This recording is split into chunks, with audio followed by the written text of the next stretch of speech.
Breaking news చూస్తున్నాం. పశ్చిమాసియాలో యుద్ధంతో తీవ్ర ఉద్రిక్తత పరిస్థితులు నెలకొన్నాయి. ఇరాన్ ను ఇజ్రాయెల్ హెచ్చరించింది. యుద్ధం ముగిసిపోలేదని ఇజ్రాయెల్ ప్రధాని నెతన్యాహు స్పష్టం చేశారు.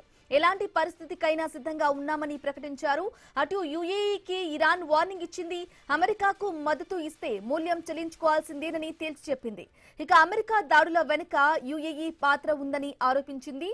యుఏఈ తీవ్ర పరిణామాలు ఎదుర్కోవాల్సి వస్తుందని ఇరాన్ వార్నింగ్ ఇచ్చింది.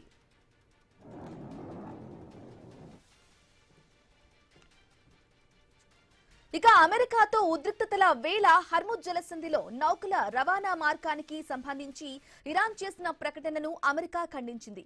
హర్ముజ్ పూర్తిగా తమ నియంత్రణలోనే ఉందని స్పష్టం చేసింది. ఈ జలమార్గం మీదుగా 800 నౌకలు సురక్షితంగా ప్రయాణించినట్లు తెలిపింది. ఈ వివరాలను యుఎస్ సెంట్రల్ కమాండ్ వెల్లడించింది.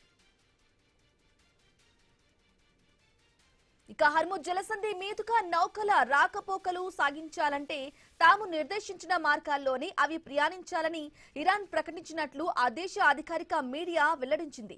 ఈ జలసంధి కార్యకలాపాల్లో అమెరికా జోక్యాన్ని తాము అనుమతించబోమని ఇరాన్ పేర్కొంది. దీనిపై యుఎస్ సెంట్రల్ కమాండ్ స్పందించింది. ఇరాన్ మీడియా చేసిన ప్రకటనలో నిజం లేదని తెలిపింది. హర్ముజ్ పై ఇరాన్ కు ఎలాంటి నియంత్రణ లేదని స్పష్టం చేసింది. ఈ ఏడాది మే నుంచి ఈ జలమార్గంలో 800 వాణిజ్య నౌకలు సురక్షితంగా ప్రయాణించేలా అమెరికా దళాలు భద్రత కల్పించాయని వెల్లడించింది. వీటిల్లో 380 మిలియన్ బ్యారెళ్ల ముడి చమురు రవాణా అయిందని అమెరికా స్పష్టం చేసింది.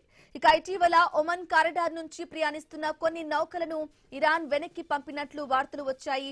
తాము నిర్దేశించిన మార్గంలోనే ప్రయాణించాలని ఇరాన్ వాటిని ఆదేశించినట్లు కథనాలు వెలువడ్డాయి. ఈ నేపథ్యంలోనే అమెరికా స్పందించింది. ఇక అమెరికా ఇరాన్ పరస్పర దాడులతో పశ్చిమాసియాలో మళ్లీ ఉద్రిక్తతలు చెలరేగాయి. అయినప్పటికీ హర్ముజ్ మీదుగా వాణిజ్య నౌకల ప్రయాణం యథావిధిగా సాగుతున్నట్లుగా తెలుస్తోంది. తాజాగా 5 ఎల్ఎన్జీ ట్యాంకర్లు ఈ జలమార్గంలోకి ప్రవేశించినట్లు కెఫ్లర్ ఫిష్ ట్రాకింగ్ డేటా వెల్లడించింది. వీటిలో ఒకటి గ్రీక్ షిప్పింగ్ కంపెనీది కాగా మిగతా 4 ఖతార్తో సంబంధం ఉన్న నౌకలుగా తెలుస్తోంది.